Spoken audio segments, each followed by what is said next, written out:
लेकिन इस बार जुमा को ईद होने की वजह से हो सकता है कि वर्करों को एक दिन छुट्टी का नुकसान हो जाए। अस्सलाम वालेकुम दोस्तों, मैं हूं असलम आलम और आप देख रहे हैं गल्फ एक्सपर्ट। दोस्तों, इस वीडियो में हम जानने वाले हैं कि कतर में और गल्फ की कंट्रीज़ में ईद कब होगी, छुट्टी कब होगी और वर्करों को इस मुनासिबत से कितने दिनों की छुट्टी मिलेगी। इस वीडियो को लास्ट तक ज़रूर देखें। आप लोगों से रिक्वेस्ट करना चाहूँगा कि अगर आप लोगों को वीडियो पसंद आती है तो वीडियो को लाइक करके हमारा हौसला बढ़ाएं। इस वीडियो को आप आगे भी शेयर कर सकते हैं। चलिए इस वीडियो को हम आगे बढ़ाते हैं। इस साल ज़्यादा उम्मीद है कि 29 दिनों का रोज़ा होगा।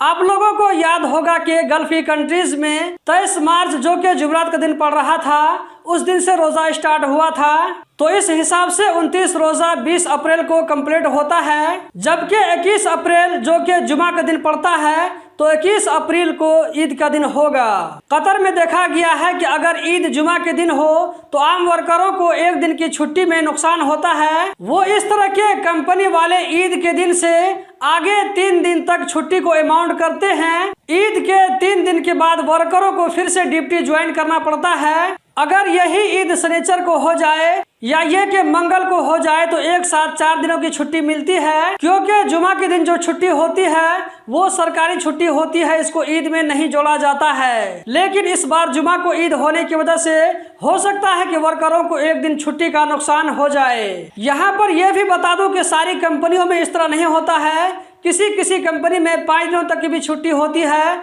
4 दिनों तक की भी छुट्टी होती है, 3 दिनों की, 2 दिनों की, 1 दिनों की।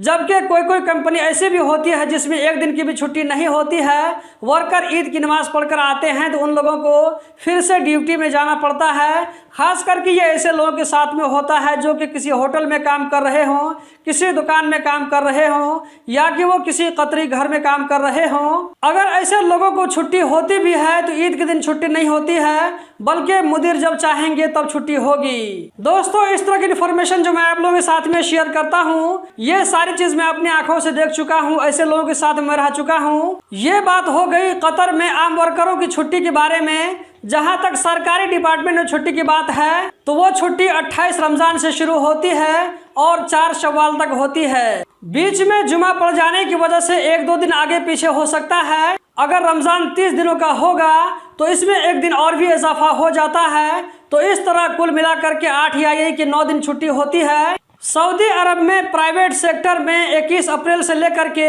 24 अप्रैल तक छुट्टी हो सकती है, जबकि गवर्नमेंट सेक्टर में 18 अप्रैल से लेकर के 25 अप्रैल तक की छुट्टी हो सकती है। यूएई में 20 अप्रैल से लेकर के 24 अप्रैल तक की छुट्टी हो सकती है। बहरीन और ओमान में 21 अप्रैल से लेकर के 24 अप्रैल तक की छुट्टी हो सकती है, जबकि कुवैत में 21 अप्रैल से लेकर के 23 अप्रैल तक की छुट्टी हो सकती है। दोस्तों, आप लोग इस वीडियो को कहां से देख रहे हैं?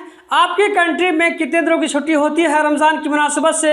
कमेंट बॉक्स में ज़रूर बताएं। अगर आप लोगों को वीडियो पसंद आए तो वीडियो को लाइक करके आगे ज़रूर शेयर करें। अगर आप इस वीडियो को यूट्यूब चैनल पर देख रहे हैं तो चैनल को ज़रूर सब्सक्राइब करें। अगर आप इस वीडियो को फेसबुक पेज पर देख रहे हैं तो पेज को ज़रूर फॉलो करें। इस वीडियो को देखने का बहुत बहुत शुक्रिया।